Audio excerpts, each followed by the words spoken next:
ಬಾಲ್ಯದಲ್ಲೇ ಮಕ್ಕಳಿಗೆ ನೈತಿಕ ಮೌಲ್ಯಗಳ ಸಂದೇಶಗಳನ್ನು ಪಾಲಕರು ತಿಳಿಸುವುದು ಒಳ್ಳೆಯದು ಎಂದು ಬೀದರ್ ವಿಶ್ವವಿದ್ಯಾಲಯದ ಕುಲಸಚಿವರಾದ ಸುರೇಖಾ ಅವರು ಮಾತನಾಡಿ ಕರೆ ನೀಡಿದರು. ಜಿಲ್ಲಾ ಕನ್ನಡ ಸಾಹಿತ್ಯ ಪರಿಷತ್ ವತಿಯಿಂದ ಪುಟ್ಟ ಬಾಲಕ ಕೇಶವ್ ದಡ್ಡೆ ಬರೆದ ಹೊಸ ನಕ್ಷತ್ರ ಕವನ ಸಂಕಲನ ಪುಸ್ತಕ ಬಿಡುಗಡೆಗೊಳಿಸಿ ಮಾತನಾಡಿದ ಅವರು, ಮಕ್ಕಳು ದೇವರಿದ್ದಂತೆ, ಹಿರಿಯರು ಹೇಗೆ ಬೆಳೆಸುತ್ತೇವೆ ಹಾಗೆಯೇ ಮಕ್ಕಳು ಆಗ್ತಾರೆ.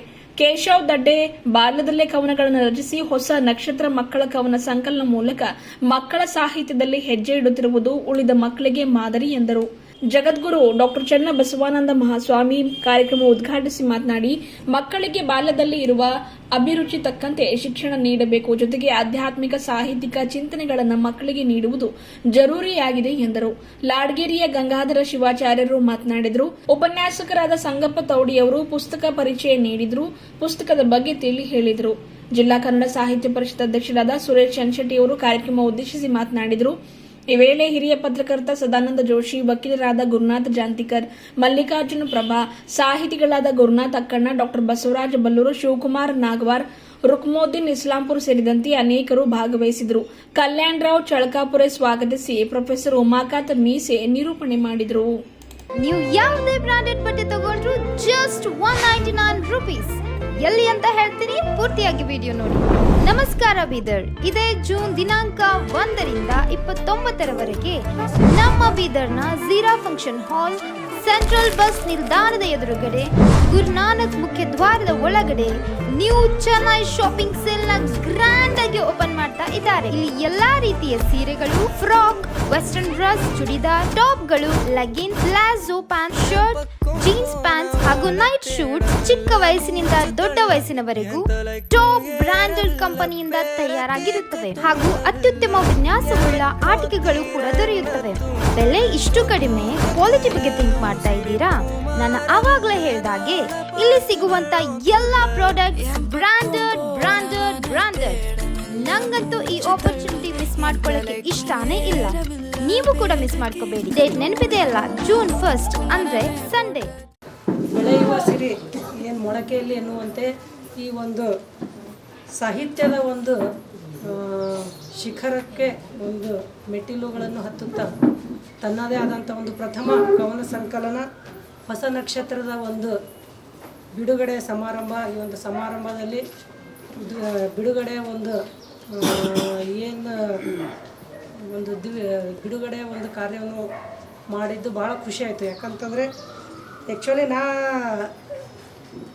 ಕೇಶವ್ ದಡ್ಡೆ ಇಷ್ಟು 13 ವರ್ಷದ ಇಷ್ಟು ಪುಟ್ಟ ಬಾಲಕ ಇಷ್ಟು ಚೆನ್ನಾಗಿ ಬರೆದಿದ್ದಾನಂತ ನಾವು ಈಗಾಗಲೇ ಬಿಡುಗಡೆ ಮಾಡೋಕ್ಕಿಂತ ಮುಂಚೆ ಸ್ವಲ್ಪ ನೋಡಿದೆ ಝಳಕ್ಕಿದು. ಬಟ್ ಪ್ರತಿಯೊಂದು ಏನು ಇದರಲ್ಲಿ ಈ ಒಂದು ಇದಾವ ಪ್ರತಿಯೊಂದೂ ಕೂಡ ಕವನಗಳು, ಅದರಲ್ಲೂ ನಮ್ಮ ಒಂದು ಕನ್ನಡ ಸಾಹಿತ್ಯ ಏನು ಕನ್ನಡ ಸಾಹಿತ್ಯ ಅತ್ಯಂತ ಉತ್ತುಂಗದಲ್ಲಿರುವಂತಹ ಸಾಹಿತ್ಯ, ಜೊತೆಗೆ ಏನು ಸುಮಾರು 2000 ವರ್ಷಗಳ ಹಿಂದಿನ ಏನು ಸಾಹಿತ್ಯ ಪರಂಪರೆ ಇದೆ, ಆ ಒಂದು ಸಾಹಿತ್ಯ ಪರಂಪರೆಯಲ್ಲಿ ಒಂದು ನವ್ಯ ಸಾಹಿತ್ಯ ಇರ್ಬೋದು, ಹೊಸಗನ್ನಡ ಸಾಹಿತ್ಯದಲ್ಲಿ ಈ ಶಿಶು ಸಾಹಿತ್ಯದಲ್ಲಿ ಏನಂತಂದರೆ ಇದೊಂದು ಹೊಸ ಮೈಲುಗಳು, ಹೊಸ ಏನು ನಕ್ಷತ್ರ ಅನ್ನಂತಿದೆ. ಈ ಒಂದು ಹೆಸರಲ್ಲೇ ಮಿನುಗುವಂಥ ಒಂದು ನಕ್ಷತ್ರ ಕೇಶವ್ ದಡ್ಡೆ ಆಗಿದ್ದಾನಂತ ಈ ಒಂದು ವೇದಿಕೆ ಮೂಲಕ ಹೇಳೋಕ್ಕೆ ಇಷ್ಟಪಡ್ತೀನಿ. ನಕ್ಷತ್ರ ಏನು ಒಂದು ಸರ್ ಅದು ಈಗಾಗಲೇ ಹೇಳಿದರು, LKG ಮತ್ತು UKG ಇದರಲ್ಲೇ ಒಂದು ಅವನಲ್ಲಿರುವಂಥ ಒಂದು ಪ್ರತಿಭೆ ಏನಿತ್ತು, ಆ ಒಂದು ಪ್ರತಿಭೆಗೆ ಒಂದು ನೀರೆರೆದು ಆ ಒಂದು ಪ್ರತಿಭೆಯನ್ನು ಹೊರಗಡೆ ಏನು ಸೆಳೆಯಲು ಕೂಡ ಕಾರಣಕರ್ತರಾದಂತಹ ಮೊದಲಿಗೆ ಏನಂತಂದರೆ ತಂದೆ ತಾಯಿಗಳಿಗೆ ನಾವು ಯಾವಾಗಲೂ ಕೂಡ ಈ ಒಂದು ವೇದಿಕೆಯ ಮೂಲಕ ದೊಡ್ಡ ಪ್ರಣಾಮ ಹೇಳ್ತೀವಿ. ಯಾಕಂತಂದರೆ ಓಂಪ್ರಕಾಶ್ ಸರ್ ಇರ್ಬೋದು, ಮೇಡಮ್ ಇರ್ಬೋದು, ಅವನಲ್ಲಿ ಇರುವಂಥ ಒಂದು ಪ್ರತಿಭೆ ಮೊದಲಿಗೆ ಅವರು ಕೂಡ ಗುರುತಿಸಿದ್ದಾರೆ. ಜೊತೆಗೆ ಗುರುವಿನ ಒಂದು ಸ್ಥಾನ ಏನು LKG UKGಯಲ್ಲಿನೂ ಕೂಡ ಈಗಾಗಲೇ ಸರ್ ಅವರು ಹೇಳಿದ್ದಾರೆ. ಚನ್ಶೆಟ್ಟಿ ಸರ್ ಅವರು ಕೂಡ ಭಾಳಷ್ಟು ಅವನಿಗೆ ಆ ಒಂದು ಪ್ರತಿಭೆಯನ್ನು ಕೂಡ ಗುರುತಿಸಿದರು. ಜೊತೆಗೆ ತನ್ನ ಒಂದು ಏನು ಜ್ಞಾನಸುಧ ಇದರಲ್ಲಿರ್ಬೋದು, ಆಮೇಲೆ ಹೋಲಿ ಶೆಫರ್ಡ್ ಇದರಲ್ಲೂ ಕೂಡ ಅವನು ಓದಿದಾನ. ಪ್ರತಿಯೊಂದು ಬೇರೆ ಬೇರೆ ಸಾಹಿತ್ಯ ಸರ್ ಜೊತೆ ಏನು ಸಾಹಿತ್ಯ ಒಂದು ಕಾರ್ಯಕ್ರಮಗಳಿದ್ದು ಅಲ್ಲಿ ಹೋದಾಗ ಅವನಲ್ಲಿರುವಂಥ ಒಂದು ಏನು ಪ್ರತಿಭೆಗೆ ಒಂದು ನಿಜವಾದಂಥ ಒಂದು ಪ್ರೋತ್ಸಾಹ ಆವಾಗಲೇ ಸಿಕ್ಕಿದೆ. ಜೊತೆಗೆ ಅದು ಈ ಪುಸ್ತಕ ರೂಪದಲ್ಲಿ ಇವತ್ತು ಹೊರಗೆ ಬಂದಿದೆ. ಹಾಗಾಗಿ ಇರುವಂಥ ಒಂದು ಕಲೆ ಎಲ್ಲ ಮಕ್ಕಳಲ್ಲೂ ಕೂಡ ಈ ಒಂದು ಕಲೆ ಇರಲ್ಲ. ಕೇಶವ್ ಒಂದು ಬಹುಮುಖ ಪ್ರತಿಭೆ. ಈಗಾಗಲೇ ಕೂಡ ಏನು ನಾವೆಲ್ಲರೂ ಕೂಡ ನೋಡಿರುವಂತೆ ಒಂದು ಎಂಥ ಕವಿ ಅಂತಂದರೆ ಕೆಲವೊಬ್ರು ಏನಾಗ್ತದೆ ಸಣ್ಣಾಗಿನೇ ಬಾಲ್ಯದಲ್ಲಿಯೇ ಒಂದು ಕವನ ಬರೆಯುವಂಥದ್ದಾಗಲಿ ಅಥವಾ ಸಾಹಿತ್ಯ ಇದ್ರ ಬಗ್ಗೆ ಒಲವು ಕಡಿಮೆ ನನಗನಿಸಿದ್ದು. ಅದರಲ್ಲಿ ಏನಂತಂದರೆ ಬೆರಳಿಕೆಯಲ್ಲಿ ಏನು ಅಧ್ಯಯನ ಮಾಡ್ತಾ ಅಥವಾ ಶಿಕ್ಷಣ ಇದರಲ್ಲೂ ಕೂಡ ಏನು ಕನ್ನಡ ಸಾಹಿತ್ಯ ಅಥವಾ ಏನು ಈ ಒಂದು ಹೈಸ್ಕೂಲ್ ಇರ್ಬೋದು, ಕಾಲೇಜ್ ಇರ್ಬೋದು, ಅಥವಾ ಒಂದು ಸಾಹಿತ್ಯ ಇದ್ರ ಬಗ್ಗೆ ಒಂದು ಅಭಿರುಚಿ ಉಂಟಾದಾಗ ಏನಾಗ್ತದೆ ಬರವಣಿಗೆಯೂ ಕೂಡ ಹಾಗೆ ಹೊರಗೆ ಹೋಗ್ತವೆ. ಬರವಣಿಗೆ ಮೂಲಕ ಒಂದು ಲೇಖನಗಳು ಕೂಡ ಆಗ್ತವೆ. ಬಟ್ ಏನು LKG UKG ಅಲ್ಲಿನೇ ಏನು ಅಂಥ ಒಂದು ಪ್ರತಿಭೆ ಇವತ್ತು ಪುಸ್ತಕ ರೂಪದಲ್ಲಿ ಜೊತೆಗೆ ಇಲ್ಲಿರುವಂಥ ಒಂದು ಪ್ರತಿಯೊಂದು ನೋಡ್ರಿ ಒಂದೇ ಒಂದು ಬೇರೆ ಒಂದು ಕೆಲವೊಂದು ವಿಷಯಗಳು ಕೆಲವೊಬ್ರು ಹಂಗೆ ಸೀಮಿತ ಆಗಿರ್ತವೆ. ಯಾವುದೊಂದು ಪ್ರಕೃತಿ ಬಗ್ಗೆ ಬರವಣಿಗೆ ಪ್ರಕೃತಿ ಬಗ್ಗೆ ಅಷ್ಟೇ. ಬಟ್ ಈ ಕೇಶವ್ ಬರೆದಂಥದ್ದು ಏನಂತಂದರೆ ಮನೆಯಲ್ಲಿರುವಂಥ ಒಂದು ಸಂಸ್ಕಾರ, ತಂದೆ ತಾಯಿಯಲ್ಲಿ ಈ ಥರ ಪ್ರತಿಭೆ ಇದೆ ಅಂತಂದಾಗ ಆ ಪ್ರತಿಭೆ ಹೊರ ಹಾಕೋದಕ್ಕೆ ಏನು ಓಂ ಪ್ರಕಾಶ್ ಸರ್ ಮೇಡಮ್ ಅದು ಮಾಡಿದ್ದಾರೆ. ಅವ್ರ ಬಗ್ಗೆ ಎಷ್ಟು ಹೇಳಿದ್ರೂ ಕಡಿಮೆ. ಯಾಕಂತಂದರೆ ತಂದೆ ತಾಯಿ ಹಿಂದಿನ ಇದ್ರಲ್ಲಿ ನಾವೆಲ್ಲ ನೋಡ್ತಾ ಇದ್ದೇವೆ. ಪ್ರಸ್ತುತ ಏನಂತಂದರೆ ಶಾಲೆಗೆ ಮಗು ಹೋಗ್ತಂದ್ರೆ ಬಂದ ನಂತರ ಊಟ ಮಾಡಲ್ಲ ಅಂದ್ರೆ ಮೊಬೈಲ್ ಕೊಡೋಂಥದ್ದು ಒಂದು ಈಗ ನಾವೆಲ್ಲರೂ ಕೂಡ ನೋಡ್ತಾ ಇದ್ದೇವೆ. ಆ ಮಗುವಿಗೆ ಮೊಬೈಲ್ ಕೊಟ್ಟು ಊಟ ಮಾಡಿಸೋಂಥದ್ದು ಇರ್ಬೋದು. ಈ ಥರದ ಆ ಒಂದು ಸಂಸ್ಕೃತಿನೇ ಒಂದು ವ್ಯತಿರಿಕ್ತವಾದಂಥ ಒಂದು ಸಂಸ್ಕೃತಿ ನಾವು ಮಕ್ಕಳಿಗೆ ಕೊಡ್ತಾ ಇದ್ದೇವೆ.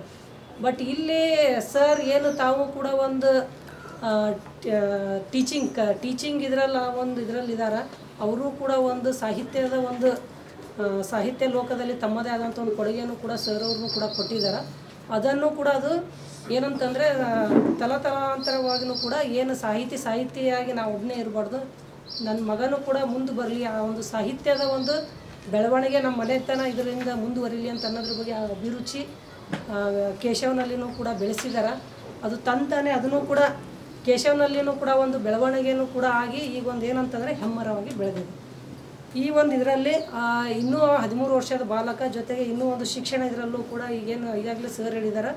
ಈ ಒಂದು ಅಭಿರುಚಿ ಕನ್ನಡದ ಒಂದು ಏನು ಸಾಹಿತ್ಯದ ಒಂದು ಕೀರ್ತಿ ಅನ್ನೋಂಥದ್ದು ಕೇಶವ್ ಈ ಒಂದು ಪ್ರಥಮ ಹೊಸ ನಕ್ಷತ್ರದ ಮೂಲಕ ಏನು ಹೊರಗೆ ತಂದಿದ್ದಾನೆ. ಅದ್ರ ಜೊತೆಗೆ ಇನ್ನೂ ಮುಂದಿನ ಒಂದು ದಿನಗಳಲ್ಲಿ ಅವನ ಒಂದು ಗುರಿ ಏನಿದೆ, ಮುಂದೆ ಏನಾಗಬೇಕು ಅನ್ನೋದ್ರ ಜೊತೆಗೆ ಇದನ್ನು ಕೂಡ ಪೂರಕವಾಗಿ ಸಾಹಿತ್ಯದಲ್ಲಿನೂ ಕೂಡ ಒಬ್ಬ ಅತ್ಯುತ್ತಮವಾದಂಥ ಒಂದು ಏನು ನಮ್ಮ ಒಂದು ಸಾಹಿತ್ಯ ಲೋಕ ಸಾಹಿತಿಗಳಿದ್ದಾರೆ. ಆ ಒಂದು ಸಾಲಿನಲ್ಲಿ ಕೇಶವನು ಕೂಡ ಆ ಒಂದು ಸ್ಥಾನ ಕೀರ್ತಿ ಅವನಿಗೆ ತಾನಾಗೆ ಕೂಡ ಲಭಿಸ್ತದೆ. ಮುಂದಿನ ಒಂದು ದಿನಗಳಲ್ಲಿ ಅನ್ನೋ ಭವಿಷ್ಯದಲ್ಲಿನೂ ಕೂಡ ಒಳ್ಳೆಯ ಒಂದು ಸಾಹಿತಿ ಆಗ್ತಾನೆ. ನಮ್ಮ ಒಂದು ಜಿಲ್ಲೆ ಇರ್ಬೋದು ಅಥವಾ ರಾಜ್ಯ ಇರ್ಬೋದು, ಅಂತಾರಾಷ್ಟ್ರೀಯ ಮಟ್ಟದಲ್ಲೂ ಕೂಡ ಒಂದು ಸಾಹಿತ್ಯದ ಒಂದು ಕೀರ್ತಿ ಪತಾಕೆಯನ್ನು ಹಾರಿಸ್ತಾನೆ. ಅದ್ರ ಜೊತೆಗೆ ಅವನ ಒಂದು ಕಲಿಕೆ ಇದರಲ್ಲೂ ಕೂಡ ಏನು ಶಿಕ್ಷಕರು ಶೆಟ್ಟಿ ಸರ್ ಅವರು ಎಲ್ಲ ಕಾರ್ಯಕ್ರಮ ನಾವು ಸರ್ ಅವ್ರು ಹಿಂಗೆ ಕಾರ್ಯಕ್ರಮ ಇದರಲ್ಲೂ ಕೂಡ ಭೇಟಿ ಆಗ್ತಾ ಇರ್ತೇವೆ. ಒಳ್ಳೆಯ ವ್ಯಕ್ತಿತ್ವ, ಸರಳ ವ್ಯಕ್ತಿತ್ವ, ಸಜ್ಜನಿಕೆ, ಪ್ರತಿ ಇದರಲ್ಲೂ ಕೂಡ ಯಾವುದೇ ಕಾರ್ಯಕ್ರಮಗಳಲ್ಲೂ ಕೂಡ ಒಳ್ಳೆ ಸಪೋರ್ಟಿವ್ ಆಗಿ ನಮ್ಮದು ಆಸ್ ಎ ಆಫೀಸರ್ ಅಂತ ಅನ್ನೋಂಥದ್ದಿಲ್ಲ, ಒಂದು ಆತ್ಮೀಯರಾಗಿ ಸರ್ ಕೂಡ ನಮ್ಮ ಜೊತೆ ಇದ್ದಾರೆ. ಅದ್ರ ಜೊತೆಗೆ ಸದಾನಂದ ಜೋಶಿ ಸರ್ ಅವ್ರ ಬಗ್ಗೆ ಭಾಳಷ್ಟು ಅಂತಂದರೆ ಸರ್ ಈಗ ಏನು ಹಿರಿಯ ಪತ್ರಕರ್ತರಿದ್ದಾರೆ ಆ ಒಂದು ನಿಟ್ಟಿನಲ್ಲಿ ಜೊತೆಗೆ ಅವ್ರೇನು ಬರವಣಿಗೆಗಳಿರ್ಬೋದು ಭಾಳಷ್ಟು, ಆಮೇಲೆ ಅಧಿಕಾರಿಗಳಿಗೂ ಕೂಡ ಒಂದು ಒಳ್ಳೆಯ ಬೆನ್ನೆಲುಬಾಗಿ ಕೂಡ ಸರ್ ಕೆಲಸ ಮಾಡ್ತಾಯಿದ್ದಾರೆ. ಅವ್ರ ಬಗ್ಗೆ ಭಾಳಷ್ಟು ಗ್ರೂಪ್ಗಳಲ್ಲೂ ಒಂದು ವಿಷಯದು ಮಾಡಿದ್ದೆ ನಾನು ಆ್ಯಕ್ಚುಲಿ ನೋಡಿದ್ದು ಇವತ್ತೇ ಸರ್. ತಮಗೂ ಭಾಳ ಖುಷಿ ಆಯ್ತು ಇವತ್ತು ತಮ್ಮ ಜೊತೆ ಒಂದು ಇಂಟ್ರ್ಯಾಕ್ಷನ್ ಇದರಲ್ಲಿ ಸ್ವಲ್ಪ ಒಂದು ಕಾರ್ಯಕ್ರಮ ಇದೆ ಆ್ಯಕ್ಚುಲಿ ಇದು. ಹಾಗಾಗಿ ತಮ್ಮೆಲ್ಲರದ್ದು ಕೂಡ ಸಹಕಾರ. ಬೀದರ್ ಜಿಲ್ಲೆಯಲ್ಲಿ ಡಾಕ್ಟರ್ ವಿಕ್ರಮ್ ವಿಸಾಜಿ ಅವರು, TS ರಶ್ಮಿ ಅವರು ಕೂಡ ಬಾಲ್ಯದಲ್ಲೇ ಒಂದು ಕೃತಿಯನ್ನು ರಚಿಸಿ ಇವತ್ತು ರಾಜ್ಯ ಮಟ್ಟದಲ್ಲಿ ಇವತ್ತು ಡಾಕ್ಟರ್ ವಿಕ್ರಮ್ ವಿಸಾಜಿ ಮತ್ತು TS ರಶ್ಮಿ ಅವರು ಇವತ್ತು ಸುಧಾದ ಪತ್ರಿಕೆಯ ಇಡೀ ರಾಜ್ಯದ ಮುಖ್ಯಸ್ಥರಾಗಿ ಕೆಲಸವನ್ನು ಮಾಡ್ತಾಯಿದ್ದಾರೆ. ಆ ಮಕ್ಕಳು ಇದ್ದಾಗೆ ಅವರು ಕೂಡ ಕೃತಿಯನ್ನು ರಚನೆ ಮಾಡಿದರು. ಆ ದಿಶೆಯಲ್ಲಿ ನಾವೆಲ್ಲ BA ಓದ್ತಾ ಇದ್ದೇವೆ. ಹಾಗಾಗಿ ಆ ಸಂದರ್ಭ ಯಾಕೆ ನಮ್ಮ ಮಾಡ್ತಾನೆ ಅಂದರೆ, ಹಾಗೆ ಇವತ್ತು ಕೇಶವ ದಡ್ಡೆ ಬಾಲ್ಯದಲ್ಲೇ ಅಂದರೆ ಸುಮಾರು 7ನೇ ತರಗತಿಯಲ್ಲೇ ತನ್ನ ಕೃತಿಯನ್ನು ಹೊಸ ನಕ್ಷತ್ರ ಎಂಬ ಕವನ ಸಂಕಲನವನ್ನು, ಮಕ್ಕಳ ಕವನ ಸಂಕಲನವನ್ನು ಇವತ್ತು ಬೀದರ್ ಜಿಲ್ಲೆಯಲ್ಲಿ ಹೊರತರೋದಕ್ಕೆ ಮುಖ್ಯ ಕಾರಣ ಯಾವುದು ಅಂತಂದರೆ ಜಿಲ್ಲಾ ಕನ್ನಡ ಸಾಹಿತ್ಯ ಪರಿಷತ್ತು ಅಂತೇಳಿ ನಾನು ಹೆಮ್ಮೆಯಿಂದ ಮತ್ತು ಸಂತೋಷದಿಂದ ಹೇಳ್ತೇನೆ. ಯಾಕಂದರೆ ಮಗು 3ನೇ ತರಗತಿ ಇರುವಾಗಲೇ ನಮ್ಮ ಯುವ ಶಕ್ತಿ ಕ್ರಿಯಾಶೀಲ ವ್ಯಕ್ತಿತ್ವಗಳಂತ ನಮ್ಮ ಸುರೇಶ್ ಚಂದ್ರಶೆಟ್ಟಿಯವರು ಅದಕ್ಕೆ ಸಪೋರ್ಟಾಗಿ ನಮ್ಮ ಗುರುನಾಥ್ ನಮ್ಮ ಸಂಗಮೇ ಜಯಂತಿ ಕಾಣಿಸ್ತಾ ಇಲ್ಲ, ಜಯಂತಿ ಅವರು ಆ ಕಾಡಿನಲ್ಲಿ ಹೆಸರು ಹಾಕಲು ಪ್ರಮುಖ ಪಾತ್ರಧಾರಿ. ಆವಾಗ ಯುವ ಸಾಹಿತ್ಯ ಸಮ್ಮೇಳನ ಅಂದರೆ ಆವಾಗ 3ನೇ ತರಗತಿಯಲ್ಲೇ ಮಗು ಓದ್ತಾ ಇದ್ದ. ಆಗ ಜಿಲ್ಲಾ ರಂಗಮಂದಿರದಲ್ಲಿ ದೊಡ್ಡ ವೇದಿಕೆಯಲ್ಲಿ ಅವಕಾಶವನ್ನು ಮಾಡಿಕೊಟ್ಟಿದ್ರು. ಅಂದಿನಿಂದ ಇಲ್ಲಿವರೆಗೆ ಅದು ವಿಶೇಷವಾಗಿ ಮಕ್ಕಳ ಸಾಹಿತ್ಯ ಇರ್ಬೋದು. ಆಮೇಲೆ ವಿಶೇಷವಾಗಿ ನಮ್ಮ ವಿಜಯಕುಮಾರ್ ಸೋನಾರಿ ಅವರು ಕೂಡ ನಾವು ನೆನಪು ಮಾಡಬೇಕಾಗ್ತದೆ. ಆ ಮಗು UKG ಓದ್ತಾ ಇದ್ದ. ಅಂಥ ಒಂದು ಸಂದರ್ಭದಲ್ಲಿ ಇವತ್ತು ರಮೇಶ್ ಬಿರಾದರ್ ಇರೋದು, ಬಸವರಾಜ್ ಬಲ್ಲೂರು ಅವರು, ನಮ್ಮ ಮಕ್ಕಳು ಎಲ್ಲ ಮಕ್ಕಳನ್ನು ಸೇರಿಸಿ ಅವ್ರು ಏನು ಮಾಡಿದ್ರು, ಆ ನಾಟಕದಲ್ಲಿ ಸೇರಿಸ್ಕೊಂಡ್ರು. ಆವಾಗ ಕೇಶವ ದಡ್ಡೆ ಏನು ಮಾಡ್ತಾ ಇದ್ದ, 3ನೇ ತರಗತಿ ಕ್ಷಮಿಸಬೇಕು, ಏನಂತಂದರೆ UKG ಓದ್ತಾ ಇದ್ದ. UKG ಓದುವಾಗಲೇ ಅಕ್ಷರದ ನಕ್ಷತ್ರ ಎಂಬ ನಾಟಕದಲ್ಲಿ ಪಾತ್ರದಲ್ಲಿ ಅಭಿನಯವನ್ನು ಮಾಡಿದ. ಅಂದಿನಿಂದ ಅವನ ಬಲ್ಲಿ ಏನಾಯಿತು ಅಂದರೆ, ನಾನು ಕೂಡ ಈ ಸಮಾಜಕ್ಕೆ ತನ್ನದೇ ಆದಂಥ ಕೊಡುಗೆ ಕೊಡಬೇಕು, ಏನೋ ಒಂದು ವಿಭಿನ್ನವಾದಂಥ ಸೇವೆಯನ್ನು ಮಾಡಬೇಕೆಂಬ ಭಾವನೆ ಅದು UKGನಿಂದಲೇ ಆರಂಭವಾಯಿತು. ಅಂಥ ಒಂದು ಸಂದರ್ಭದಲ್ಲಿ ಇವತ್ತು ಇದೇ ಕಾಲೇಜಿನಲ್ಲಿ ನಮ್ಮ ಅನುರಾಗ ಸಂಸ್ಥೆ ವಿಜಯಕುಮಾರ್ ಸರ್ ಅವರು ಇದ್ದಾರೆ. ಆಗ ಆ ಮಗು ಹೆಂಗೆ ಮೂವ್ಮೆಂಟ್ ಆಗ್ತದೆ ಹಂಗೆ ಅವ್ರು ಮೂವ್ಮೆಂಟ್ ಮಾಡ್ತಾಯಿದ್ರು ನರ್ಸರಿದಲ್ಲಿ. ಹಾಗಾಗಿ ವಿಜಯಕುಮಾರ್ ಸರ್ ಅವರು ನಮ್ಮ ಕಣ್ಮುಂದೆ ಇದ್ದಾರೆ. ಆ ನಂತರ ಪೂರ್ಣಿಮಾ ಜಿ ಅವರು ಜ್ಞಾನಸುಧದಲ್ಲಿ UKG LKG ಓದಾಗ ಕೂಡ ಹೀಗೆ ಅನೇಕರ ಒಂದು ಸಹಾಯ ಸಹಕಾರ ಪ್ರತಿಭೆಗೆ ಒಂದು ಹೆಂಗೆ ನಾವು ಬೀಜಕ್ಕೆ ಹೆಂಗೆ ಮರಕ್ಕೆ ಹಾಕ್ತೇವೆ ನೀರು, ಹೆಂಗೆ ಎತ್ತಣ ಮಾಮರ ಎತ್ತಣ ಕೋಗಿಲ್ಲ ಎತ್ತಣದಿಂದ ಸಂಬಂಧವಯ್ಯ ಅನ್ನೋ ಹಾಗೆ ಆ ಮಗು ಇವತ್ತು ಇಷ್ಟು ಬೆಳ್ಳಕ್ಕೆ ಮುಖ್ಯ ಕಾರಣ ಮಗುವಿನ ಹಿಂದೆ ಹಲವಾರು ಪ್ರೇರಣಾದಾಯಕವಾದಂಥ ಮಾರ್ಗದರ್ಶನ ಸಲಹೆ ಸೂಚನೆ ಇವತ್ತು ನಮ್ಮ ಕಲ್ಲಂಡ ಚಾಳಕುಪ್ಪರಿ ಅವರು ಹಾಗೆ ಹೇಳ್ತಾರೆ. ಎಲ್ಲ ಈ ನಮ್ಮ ಕಾಲೋನಿಯಲ್ಲಿ ಒಂದು ಸಂಸ್ಕೃತಿ ನಾಯಕ ಇದ್ದಂಗೆ ನಮ್ಮ ಕಲ್ಲಂಡ ಚಾಳಕುಪ್ಪರಿ ಅವರು. ಆಮೇಲೆ ಅದಕ್ಕೆ ಶಕ್ತಿಯಾಗಿ ನಮ್ಮ ಜಾಂತಿ ಅಣ್ಣವ್ರು ಇದ್ದಾರೆ, ಹೋದ್ರೇನು ಗುರುರಾಜ್ ಜಾಂತಿ ಅವರು. ಹಾಗಾಗಿ ಇಂಥ ಒಂದು ಸಂದರ್ಭದಲ್ಲಿ ಅವರೆಲ್ಲರೂ ನಾವು ಇವತ್ತು ಆ ಮಗು ಬೆಳ್ಳಕ್ಕೆ ಎತ್ತರ ಬೆಳ್ಳಕ್ಕೆ ಅಂದರೆ ಇಷ್ಟು ಅಂದರೆ ನಮ್ಮದು ಕೂಡ ಉದ್ದೇಶ ಇದೆ. ಏನಂತಂದರೆ ಹೇಗೆ ಇವತ್ತು ಉದಾಹರಣೆ ನಮ್ಮ ಬೀದರ್ ಜಿಲ್ಲೆಯಲ್ಲಿ ಶಿವಾನಿ ಈಗ ಇಡೀ ರಾಜ್ಯದಲ್ಲಿ ಎತ್ತರಕ್ಕೆ ಬೆಳೆದಳು. ಅದಕ್ಕೆ ಕಾರಣ ಯಾರು ಅಂತಂದರೆ ಅವರ ತಾಯಿ ಕವಿತಾ ಬಂಪಳ್ಳಿ ಮತ್ತು ಅವರು ಮನೆಯವರು. ಅಂದರೆ ನಮ್ಮ ಮಗುವಿಗೆ ಯಾವ ರೀತಿಯಾಗಿ ಮಕ್ಕಳಿಗೆ ಸಂಸ್ಕಾರ ಸಂಸ್ಕೃತಿ ಮತ್ತು ಒಂದು ಪರಿಸರದ ವಾತಾವರಣ ಮಗುವಿನ ಮನಸ್ಸು, ಒಂದು ಮಗುವಿನ ಸಣ್ಣತನ ಅವ್ರ ಹತ್ರ ಇದೆ. ಮತ್ತು ಇನ್ನೊಂದೇನಪ್ಪ ಅಂದರೆ ಈ ಪುಸ್ತಕ ಟೈಟಲ್ ನಾನೇ ಕೊಟ್ಟಿದ್ದೆ ಅನಿಸ್ತೇನೆ, ನಾನೇ ಕೊಟ್ಟು ಸರ್ ಅವ್ರಿಗೆ ನನ್ನ ಯೋಚನೆಯಲ್ಲಿ ಸರ್ ಹೊಸ ನಕ್ಷತ್ರ ಇರ್ಬೋದು ಏನ್ರಿ ಸರ್ ನಾನು ಸರ್ ಅವ್ರಿಗೆ ಆಯ್ತು ರೀ ತೊಡಿಯೋನು ಹೇಳಿದೆ ಫೈನಲ್ ಆಗಲಿ ಇದೆ ಅಂತ ಇದೇ ಬಿಟ್ಟರು. ನಂಗೆ ಖುಷಿ ಅನಿಸ್ತು ಸರ್ ಅವರು ನಾ ಹೇಳಿದಿಲ್ಲಪ್ಪ ಇದೇ ಕೇರ್ ಅಂತೇಳಿ ಭಾಳ ಹೆಮ್ಮೆ ಅನಿಸ್ತು. ಹೊಸ ನಕ್ಷತ್ರ ಅಂತೇಳಿ ನನಗೆ ಇಷ್ಟ ಆಯ್ತದು ಕವಿತೆ ಅವರು ಯಾಕಂದ್ರೆ ಅವ್ರ ಬಗ್ಗೆ ಕರ್ನಾಟಕದಲ್ಲಿ ಭಾಳ ಹೆಲ್ಪ್ ಮಾಡ್ತಾರೆ ಸರ್. ಅವ್ರ ಬಗ್ಗೆ ನೋಡ್ಬೇಕು ನೀವು. ಆಗ ಭಯದ ವಾತಾವರಣ ಐತೆ ಎಲ್ಲ ಕಡೆ, ಯಾರು ಸಾವಾಯ್ತು ಏನಾಯ್ತು ಅಂತ. ಅಂಥ ಟೈಮ್ನಲ್ಲಿ ದೇವ್ರ ಧ್ಯಾನ ಮಾಡ್ತಿರು, ಮನೆಗೆ ಕುಂತವ್ರು ಕೃಷ್ಣ ಧ್ಯಾನ ಮಾಡ್ತಿರು. ಅವ್ರು ನಾನು ನೋಡಿದ ದಿನ ವಿಡಿಯೋ ಇರ್ತಾರೆ, ಸ್ಟೇಟಸ್ ಸಿಗ್ತಿರು, ಫೇಸ್ಬುಕ್ದು ಹಾಕ್ತಿರು, ವಾಟ್ಸಪ್ದು ಹಾಕ್ತಿರು. ನಾ ಖುಷಿ ಪಡ್ತಿದ್ದು ಏನಪ್ಪ ನಾವೆಲ್ಲ ಉಣ್ಕೋತ ತಿನ್ಕೋತಾ ಇರ್ತೇವೆ, ಏನಾರು ಮಜಾ ಮಾಡ್ಕೋತಾ ಸರ್ ಬರೋ ಧ್ಯಾನ ಮಾಡ್ಕೋತಾ ಇರ್ತಾರೆ ಅಂತೇಳಿ ನಂಗೆ ಒಂದು ಸಲ ವಂಡರ್. ಅಂದರೆ ಒಂದು ಪರಮ ಭಕ್ತ ದೈವ ಎಂಬುದು ಅದು ಎಲ್ಲರಿಗೆ ಬರಲ್ಲ, ಅದು ಎಲ್ಲರ ಹತ್ರ ಇರ್ತದೆ. ಅಂಥ ಶಕ್ತಿ ಕೇಶವ ದಡ್ಡೆ ಅವ್ರ ಹತ್ರ. ಅವ್ರು ಭಾಳ ಪಾತ್ರ ಮಾಡಿದ್ರು, ಮನೆ ಬಸವಣ್ಣ ಪಾತ್ರ ಮಾಡಿದ್ರು ಮನೆಗೆ. ಸರ್ ಅವ್ರು ವಿಡಿಯೋ ಮಾಡ್ತಾರೆ, ಮಗನಿಗೆ ಖುಷಿ ಪಡೋರು. ನೋಡ್ರಿ ದೇವರನ್ನೇ ಮಗನನ್ನು ಕಾಣ್ತಿರೋ ಸರ್ ಅವ್ರು ದಡ್ಡೆ ಅವರು. ನಂಗೆ ಅವ್ರ ಮಗುವಿನ ಮೂಲಕನೇ ದೇವ್ರನ್ನ ಕಾಣ್ತಿರೋ. ಬಸವಣ್ಣ ಮಾಡ್ಬೋದು, ಕೃಷ್ಣ ಪಾತ್ರ ಮಾಡ್ಬೋದು, ಅಥವಾ ಏನಾದರೂ ಉಪನ್ಯಾಸ ಕೊಡಿಸೋದು ಮಗನ ಮೂಲಕ. ಆ ಸಮಾಜ ಬದಲಾವಣೆ ಬಗ್ಗೆ ಹೇಳ್ತಾ ಇದ್ರು ಅವರು. ಸೊ ಅವ್ರು ದೊಡ್ಡ ಭಾಷಣಕಾರರು ಕೂಡ. ಅವರು ಕವಿ ಅಲ್ಲ, ಭಾಷಣಕಾರ ನನ್ನ ಪ್ರಕಾರ ಕೇಶವ ದಡ್ಡೆ ಅವರು. ಯಾಕಂದ್ರೆ ಅವ್ರು ಒಳ್ಳೆ ವಾಗ್ಮಿಗಳು ಆಗ್ಬೋದು ಮುಂದೆ ಬರುವ ದಿನಗಳಲ್ಲಿ. ಮತ್ತು ಇನ್ನೊಂದು ಈ ಕವಿತೆಯಲ್ಲಿ ನೋಡಿದಾಗ ನನಗೆ ಭಾಳ ಇಷ್ಟದ ಕವಿತೆ ಎಲ್ಲ ಕೂಡ ಕವಿ ಏನು ಮಾಡಿದ್ದಾನೆ, ಸುಮಾರು 45 ಕವಿತೆಗಳು ಬರೆದಿದ್ದಾರೆ ಅವರು. ಇಲ್ಲಿ ಕವಿ ಅನುಭವ ಜಗತ್ತು. ಪ್ಲೇಟೋ ಅಂತ ಹೇಳ್ತಾರೆ ಕವಿ ಪ್ರಕೃತಿಯ ಕೂಸು ಅಂತೇಳಿ. ಅರಿಸ್ಟಾಟಲ್ ಮತ್ತು ಪ್ಲೇಟೋ ಇಬ್ಬರು ಚರ್ಚೆ ಮಾಡ್ತಾರೆ ಕವಿಗಳ ಬಗ್ಗೆ. ಕವಿ ಇರ್ಬೇಕಂತಾರೆ, ಅವ್ರು ಇರಬಾರ್ದು ಅಂತಾರೆ ಅವರು. ಅವರು ಮೇಧಾವಿಗಳು, ಗುರು ಶಿಷ್ಯರೇ ನೋಡಿ. ಇಲ್ಲಿ ಇನ್ನೊಂದು ಏನಪ್ಪ ಅಂದರೆ ತಂದೆ ಮತ್ತು ಮಗ ಇಬ್ಬರು ಗುರು ಶಿಷ್ಯರೇ ಇರ್ಬೋದು. ಇಲ್ಲಿ ಮಗ ಇಲ್ಲ ಶಿಷ್ಯನೇ ಅವ ಮಗ, ಈ ರೀತಿಯಾಗಿ. ಹೀಗಾಗಿ ಒಂದು ಸಾಹಿತ್ಯಕ್ಕೆ ಒಳಗೆ ಬರಬೇಕಾದ್ರೆ ಆ ಸಾಹಿತ್ಯ ಗಂಧ ಗೊತ್ತಾಗಬೇಕಾದ್ರೆ ಮುಖ್ಯವಾಗಿ ದಡ್ಡೆ ಸರ್ ಅವರೇ ಮೂಲ ಪ್ರೇರಣೆ ಅಂತ ಹೇಳ್ತೇನೆ. ಇವತ್ತು ನಾನು ನಮ್ಮ ಗುರುಗಳು ವಿಕ್ರಮ್ ಮಿಸಾಜಿ, ನನ್ನ PhD ಮಾರ್ಗದರ್ಶಕರು ಮತ್ತು ಗೈಡ್. ಅವರು ಕೂಡ ಬಾಲ್ಯದಲ್ಲಿ ಕವನ ಬರೆದು ಗಾಳಿಪಟ ಅಂತೇಳಿ. ಆ ಗಾಳಿಪಟ ಇಡೀ ಕರ್ನಾಟಕ ತುಂಬ ಗಾಳಿಪಟ ಆಗಿರ್ತದೆ. ಇಲ್ಲೇ ಬೀದರ್ ಜಿಲ್ಲೆಗೆ ಅಲ್ಲ, ಇಡೀ ಕರ್ನಾಟಕ ತುಂಬ ವ್ಯಾಪಿಸ್ಕೊಂಡಿರ್ತದೆ. ಯಾಕಪ್ಪ ಅಂದರೆ ಅವ್ರು ಹಿಂದೆ BG ವಿಸಾಜಿ ಅವ್ರ ಗುರುಗಳಿದ್ದು, ಅವ್ರ ತಂದೆಯವರಿದ್ದು. ಹೀಗಾಗಿ ನಮ್ಮ ಗುರುಗಳು ನನ್ನ ಗೈಡ್ PhD ಮಾರ್ಗದರ್ಶನ ಅವರು. ನಾನು ಕೂಡ ಈಗ ಮಾತಾಡ್ಬೇಕಾದ್ರೆ ಗುರುಗಳೇ ಕಾರಣ. ಅಂದರೆ ಸಾಹಿತ್ಯಕ್ಕೆ ಬರಬೇಕಾದ್ರೆ ನಾನು ಕೂಡ 2013ರಲ್ಲಿ ಪುಸ್ತಕ ಬಿಡುಗಡೆ ಮಾಡಿದ್ದೆ. ಸುಮಾರು 5 ಪುಸ್ತಕ ಬಿಡುಗಡೆ ಒಂದು ಕೂಡ. ಆ ಬೆಂದಿನಿಂದ ಬೆಳಕಾಗಿ ವಿಕ್ರಮ್ ಮಿಸಾಜಿ ಅವರು ಕೂಡ ಇದ್ದಾರೆ ನನ್ನ ಜೊತೆ, ದಡ್ಡೆ ಸರ್ ಜೊತೆ ಇದ್ದಾರೆ. ಚಂಚಡಿ ಸರ್ ಅವ್ರು ನಂಗೆ ಅವಕಾಶ ಕೊಟ್ಟರು. ಅವರು ಕಸಪದ ಒಂದು ಸಲ ಗೋಷ್ಠಿ ಉಪನ್ಯಾಸ ಕೊಟ್ಟರು. ಅದು ಯಾಕೆ ಹೇಳ್ತೀನಿ ಅಂದರೆ, ಇಲ್ಲಿ ನಾನು ಪುಸ್ತಕ ಬಂದಾಗ ಇಲ್ಲಿ ಮಗು ಏನು ಮಾಡಿನಪ್ಪ ಅಂದರೆ, ಮಗುಕ್ಕಿಂತ ಕವಿ ಅನ್ಬೇಕು ಅವರಿಗೆ. ಸುಮಾರು 45 ಕವನಗಳವ. ಒಂದೊಂದು ಕವನ ಕೂಡ ಅವನ ಅನುಭವ ಜಗತ್ತು. ತಮಗೆ ಕಂಡಂತಹ ಘಟನೆಗಳನ್ನು, ತಮಗೆ ಕಂಡಂಥ ಅನುಭವಗಳನ್ನು ನೇರವಾಗಿ ಹೇಳಿಲ್ಲ ಎಲ್ಲೂ ಕೂಡ. ಅವರು ಏನು ಮಾಡಿದ್ದಾರೆ, ಅವರು ತಮ್ಮ ಕಾವ್ಯದ ಮೂಲಕ ಇಳಿಸಿದ್ದಾರೆ ಕವಿಗಳು. ಅವ್ರು ಅನಿಸಿದ್ದನ್ನು ನೇರವಾಗಿ ಮಾತಾಡ್ತಾರೆ ಕವಿ. ಮತ್ತು ಮುಖ್ಯವಾಗಿ ಕವಿತೆ ಆರಂಭವಾಗೋದು ಅಪ್ಪ ಅಮ್ಮ ಎಂಬ ಕವಿತೆ ಮೂಲಕನೇ ಸಾಹಿತ್ಯಕ್ಕೆ ಬರ್ತಾರೆ.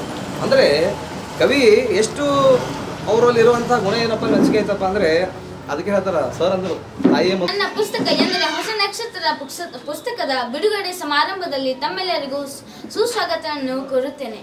ಹಾಗೆ ಹಿರೇಮಠ ಲಾಡ್ಗೇರಿ ಸಂಸ್ಥಾನದ ಅಧಿಪತಿಗಳಾದ ಗಂಗಾಧರ ಶಿವಾಚಾರ್ಯ ಅಪ್ಪನವರನ್ನು ನಮಸ್ಕರಿಸಿ, ಹಾಗೆ ಚನ್ನಬಸವೇಶ್ವರ ಜ್ಞಾನಪೀಠ ಬಸವ ಗಂಗೋತ್ರಿ ಬೆಂಗಳೂರಿನ ಪೀಠಾಧ್ಯಕ್ಷರಾದ ಡಾಕ್ಟರ್ ಚನ್ನಬಸವಾನಂದ ಸ್ವಾಮೀಜಿಯವರನ್ನು ಕೂಡ ನಾನು ನಮಸ್ಕರಿಸಿ ನಾನು ಎರಡು ಮಾತಾಡಲು ಬಯಸುತ್ತೇನೆ.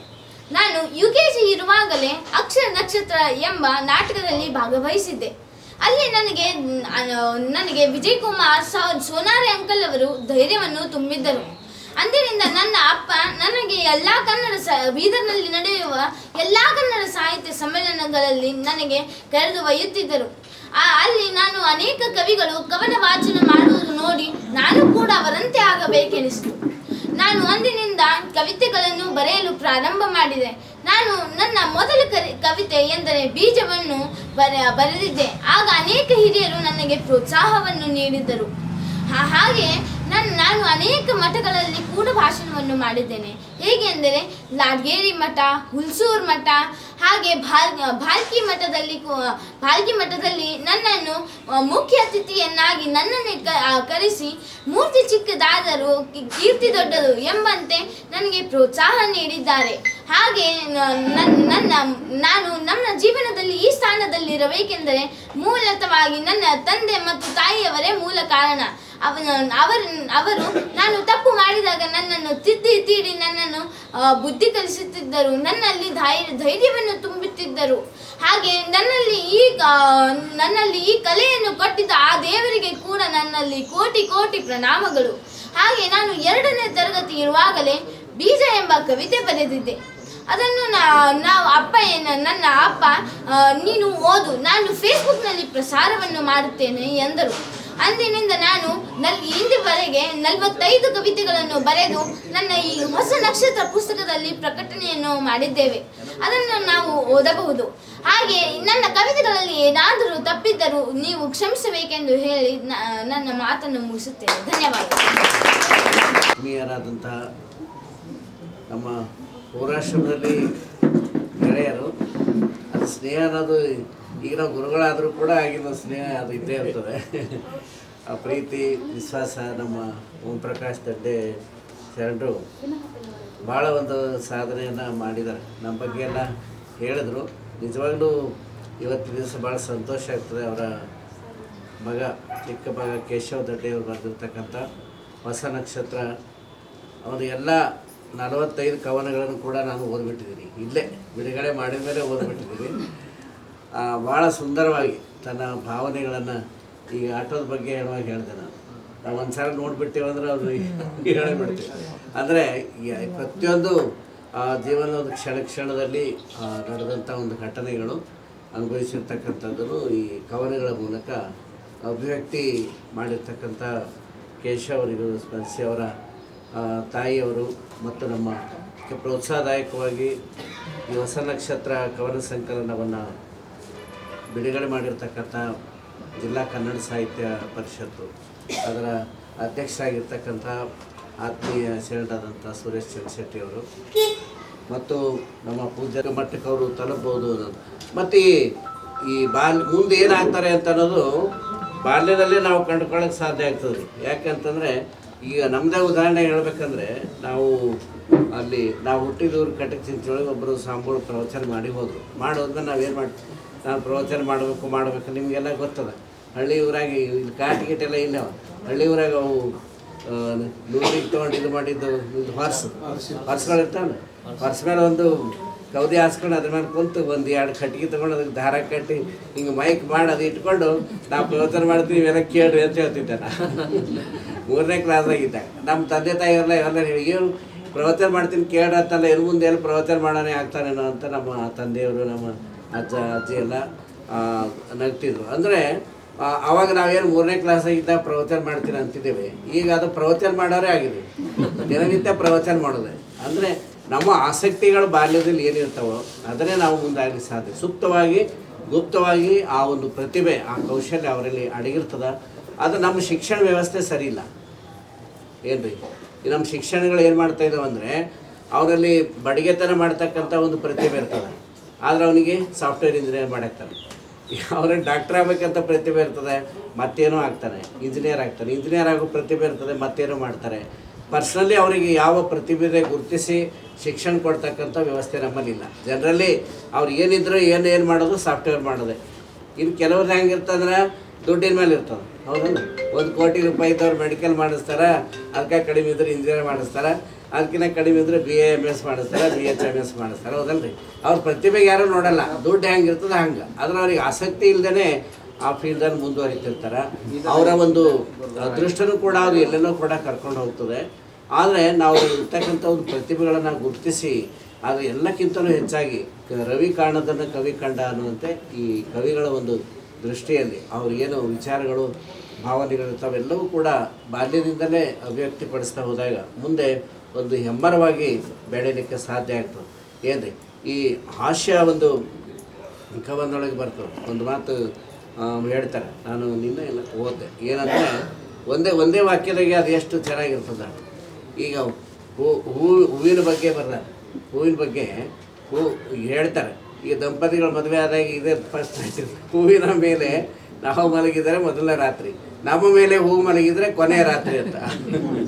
ಹೌದಲ್ರಿ, ಈ ಕವಿಗಳು ಯಾವ ರೀತಿಯಾಗಿ ಅವರು ಒಂದು ಭಾವನೆಗಳು ಇರ್ತಾವೆ. ಒಂದೇ ಲೈನ್ನೊಳಗೆ ಇಡೀ ಜೀವನದ ಒಂದು ಸಾರವನ್ನೇ ತಿಳಿಸ್ತಕ್ಕಂಥದ್ದು. ಬರೀ 1 ಗಂಟೆ ಪ್ರವಚನ ಮಾಡೋದಕ್ಕಿಂತಲೂ 2 ಲೈನಿನೊಳಗೆ ಆ ಒಂದು ಅರ್ಥವನ್ನು ಬರ್ತಕ್ಕಂಥದ್ದು. ಸಾಹಿತ್ಯ ದೃಷ್ಟಿ ಅದು ಎಲ್ಲರಿಗೂ ಬರೋದಿಲ್ಲ. ಆದರೆ ನಮ್ಮ ಶರಣರಂಥ ಓಂ ಪ್ರಕಾಶ್ ದಡ್ಡೆಯವರು ಅವರ ಮಗನಿಗೆ ಕೇಶವನಿಗೆ ಭಾಳ ಒಳ್ಳೆಯ ಒಂದು ಸಂಸ್ಕಾರವನ್ನು, ಒಬ್ಬರೇ ಅಲ್ಲ ಅವರಿಬ್ಬರು ದಂಪತಿಗಳು, ಮೊದಲು ತಾಯಿದೇ ಪಾತ್ರ. ಈಗ ಸ್ಕೂಲಿಂದ ಬರಬೇಕಾದ್ರೆ ಮೊದಲು ಮಕ್ಕಳು ಏನಂತ ಕರ್ಕೊಂಡ್ಬರ್ತಾರ, ಅಮ್ಮ ಅಂತ ಕರೀತಾರೆ. ಹೌದಲ್ರಿ, ಅಮ್ಮ ಅಂತ ಕರೀತಾರೆ. ಆಮೇಲೆ ಅಮ್ಮ ಇರಲಿಲ್ಲ ಅಂದ್ರೆ ಅಲ್ಲಿ ಅಪ್ಪ ಕೂತಿದ್ರಂದ್ರೆ ಅಮ್ಮ ಇಲ್ಲ ಇರೋದು ಕೇಳ್ತಾರೆ ಅಟ್ಟೆ ಅವ್ರಿಗೆ. ಹೌದಲ್ರಿ, ಪ್ರೀತಿ ಭಾಳ ಯಾರ ಮೇಲೆ ಇರ್ತದೆ ಅಟ್ಯಾಚ್ಮೆಂಟ್ ಅಂದ್ರೆ ತಾಯಿ ಜೊತೆ ಇರ್ತದೆ.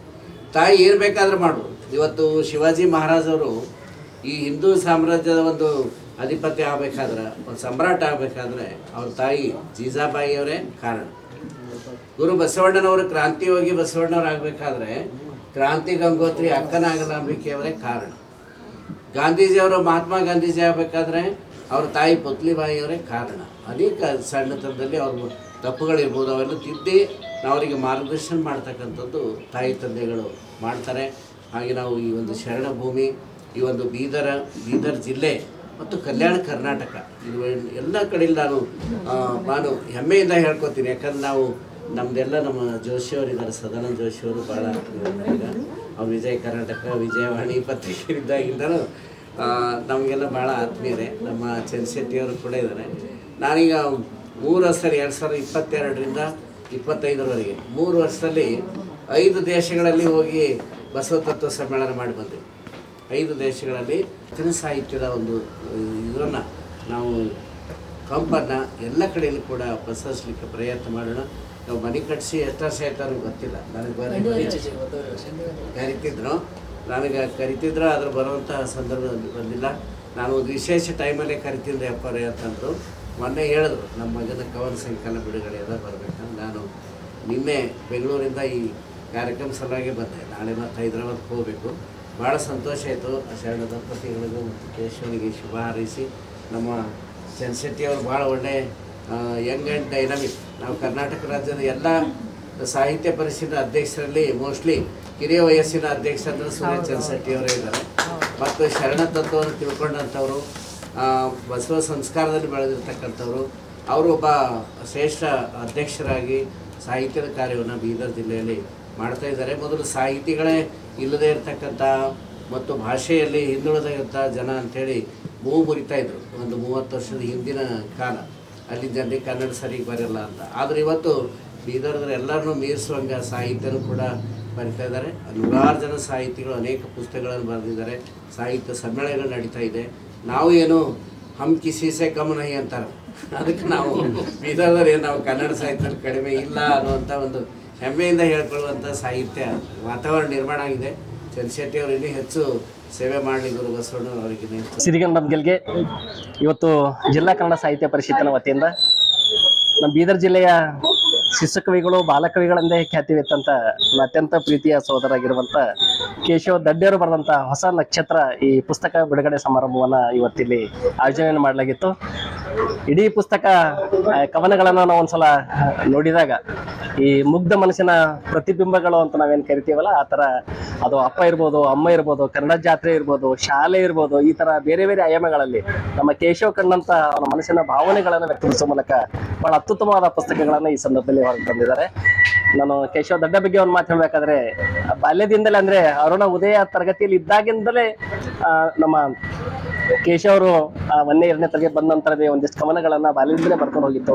ಆನಂತರ ನಾಟಕಗಳಲ್ಲಿ ಅಭಿನಯಿಸಿರ್ಬೋದು, ಮತ್ತು ಕನ್ನಡ ಸಾಹಿತ್ಯ ಪರಿಷತ್ತಿಗೆ ನಾನು ಬಂದ ನಂತರ ಅದು ತಾಲೂಕು ಕನ್ನಡ ಸಾಹಿತ್ಯ ಪರಿಷತ್ ಸಮ್ಮೇಳನ ಇರ್ಬೋದು, ಜಿಲ್ಲಾ ಸಾಹಿತ್ಯ ಸಮ್ಮೇಳನ ಇರ್ಬೋದು, ಕಳೆದ ಸಲ ಹುಲ್ಸೂರಿನಲ್ಲಿ ನಮ್ಮ ಮಕ್ಕಳು ನಮ್ಮ ಹೆಮ್ಮೆ ಅಂತಕ್ಕಂಥ ಒಂದು ಕಾರ್ಯಕ್ರಮದಲ್ಲಿ ಒಂದು ಗೋಷ್ಠಿಯನ್ನೇ ಇಟ್ಕೊಂಡು ನಾವು ಕೇಶವ್ಗೆ ಒಂದು ಅವಕಾಶವನ್ನು ಕೊಡಲಾಗಿತ್ತು. ಅಷ್ಟೇ ಚುರುಕುತನದಿಂದ ನಮ್ಮ ಕೇಶವ್ ಬಾಲ್ಯದಿಂದಲೇ ಈ ಸಾಹಿತ್ಯವನ್ನು ಮೈಗೂಡಿಸಿಕೊಂಡಿದ್ದು ನಿಜವಾಗ್ಲೂ ಭಾಳ ಖುಷಿ ಕೊಡುತ್ತೆ. ಯಾಕಂದರೆ ನಮ್ಮ ಬೀದರ್ ಜಿಲ್ಲೆಯಲ್ಲಿ ಈ ಥರ ಸಣ್ಣ ಮಕ್ಕಳು ಸಾಹಿತ್ಯ ಕ್ಷೇತ್ರದಲ್ಲಿ ಬಂದು ಭಾಳ ಅಪರೂಪ. ಈ ಹಿಂದೆ ನಾವು ವಿಕ್ರಮ್ ವಿಸಾಜಿ ಅವರನ್ನು ನೋಡಿರ್ಬೋದು, 6ನೇ ಕ್ಲಾಸಿಂದ ಒಂದು ಕಥೆಯನ್ನು ಹೊರತಂದಿದ್ರು. ಬಹುಶಃ ಇದಕ್ಕೆಲ್ಲ ಏನಾದರೂ ಕಾರಣ ಅಂದರೆ ಅವರ ತಂದೆ ಆಗಿರುವಂಥ ನಮ್ಮ ಬೀದರ್ ಜಿಲ್ಲೆಯ ಹಿರಿಯ ಸಾಹಿತಿಗಳೊಬ್ಬರಾಗಿರುವಂಥ ಪ್ರೊಫೆಸರ್ ಓಂ ಪ್ರಕಾಶ್ ದಡ್ಡಿ ಅವರು. ಬಹುಶಃ ಮನೆಯಲ್ಲಿ ವಾತಾವರಣ ಸಾಹಿತ್ಯಕ್ಕೆ ಇರೋ ಸಲುವಾಗಿನೇ ಈ ಮಕ್ಕಳನ್ನ ಸಾಹಿತ್ಯ ಕ್ಷೇತ್ರ ಬರ್ಲಿಕ್ಕೆ ಅವಕಾಶ ಮಾಡಿಕೊಡ್ತು ಅಂತಕ್ಕಂಥ ಮಾತನ್ನ ಈ ಸಂದರ್ಭದಲ್ಲಿ ನೆನಪಿರುತ್ತೆ. ಇವತ್ತು ಇಂದಿನ ಇಡೀ ಸಮಾರಂಭವನ್ನು ನಮ್ಮ ಡಾಕ್ಟರ್ ಚನ್ನಬಸವನಂದ ಮಹಾಸ್ವಾಮೀಜಿ ಅವರು ಈ ಸಮಾರಂಭವನ್ನು ಉದ್ಘಾಟನೆ ಮಾಡಿದ್ರು. ನಮ್ಮ ಲಾಡಗೇರಿಯ ಪೂಜ್ಯ ಗಂಗಾಧರ ಶಿವಾಚಾರ್ಯ ಸ್ವಾಮೀಜಿಯವರು ಸಮಾರಂಭದಲ್ಲಿ ನೇತೃತ್ವ ವಹಿಸಿದ್ರು. ನಮ್ಮ ಕುಲಸಚಿವರಾಗಿರುವಂತಹ ಸುರೇಖಾ ಮೇಡಮ್ ಅವರು ಈ ಪುಸ್ತಕವನ್ನು ಬಿಡುಗಡೆ ಮಾಡಿದ್ರು. ಈ ಪುಸ್ತಕದ ಪರಿಚಯನ ನಮ್ಮ ಯುವ ಸಾಹಿತಿಗಳಲ್ಲಿ ಒಬ್ಬರಾಗಿರ್ತ ನಮ್ಮ ಸಂಗಪ್ಪ ತೌಡಿ ಅವರು ಪುಸ್ತಕದ ಪರಿಚಯನ ಮಾಡಿಕೊಟ್ರು. ಕಾರ್ಯಕ್ರಮದಲ್ಲಿ ನಮ್ಮ ಬೀದರ್ ಜಿಲ್ಲೆಯ ಹಿರಿಯ ಪತ್ರಕರ್ತ ಸದಾನಂದ ಜೋಶಿರವರು, ಹಿರಿಯ ಮುಖಂಡರಾಗಿರುವಂಥ ಗುರುನಾಥ್ ಜಾಂತಿಕರ್ ಅವರು, ಈ ತರ ಅನೇಕ ಗಣ್ಯರು ಈ ಸಮಾರಂಭದಲ್ಲಿ ಭಾಗವಹಿಸಿದ್ದರು. ಒಟ್ಟಾರೆಗೆ ಇಡೀ ಯಶಸ್ವಿ ಕಾರ್ಯಕ್ರಮ ಇವತ್ತು ನಮ್ಮ ಹಿರಿಯ ಸಾಹಿತ್ಯ ಓಂ ಪ್ರಕಾಶ್ ದಡ್ಡಿ ಅವರ ನಿವಾಸದಲ್ಲೇ ಈ ಸಮಾರಂಭನ ಹಮ್ಮಿಕೊಳ್ಳಲಾಗಿತ್ತು. ನಾನು ಈ ಸಂದರ್ಭದಲ್ಲಿ ಕೇಶವ ದಡ್ಡಿ ಅವರಿಗೆ ಬರೋ ದಿನಗಳಲ್ಲೂ ಸಹ ಇದು ಚೊಚ್ಚಲ ಕೃತಿಯಾಗಿದೆ. ಬರೋ ದಿನ ಅತಿ ಹೆಚ್ಚು ಕೃತಿಗಳನ್ನು ತರುವ ಮೂಲಕ ನಮ್ಮ ಬೀದರ್ ಜಿಲ್ಲೆಗೆ ಹೆಸರನ್ನು ತರಲಿ, ಈ ಸಾಹಿತ್ಯ ಕ್ಷೇತ್ರ ಹಿಂಗೆ ಮುಂದುವರಲಿ ಅಂತ ಈ ಸಂದರ್ಭದಲ್ಲಿ ಆಶಿಸುತ್ತಾ ತಮ್ಗೆಲ್ರಿಗೂ ಧನ್ಯವಾದಗಳು. ಮಕ್ಕಳ ನಾನು ಕನ್ನಡ ಸಾಹಿತ್ಯ ಪರಿಷತ್ ಅವಧಿ ಬಂದ ನಂತರ ಪ್ರಥಮ ಬಾರಿಗೆ ಈ ಮಕ್ಕಳ ಕವನ ಸಂಕಲನವನ್ನು ಬಿಡುಗಡೆ ಮಾಡಿದ್ದೆ. ಬಹುಶಃ ನಮ್ಮ ಕನ್ನಡ ಸಾಹಿತ್ಯ ಪರಿಷತ್ತಿಗೆ ಅಂತ ಒಂದು ಅವಕಾಶ ಮಾಡಿಕೊಡ್ಸಲಾಗಿ ನಾನು ದಡ್ಡೆ ಪರಿವಾರದವರೆಗೂ ವಿಶೇಷವಾದ ಧನ್ಯವಾದ ಮತ್ತು ವಂದನೆಗಳನ್ನು ಸಲ್ಲಿಸ್ತೇನೆ.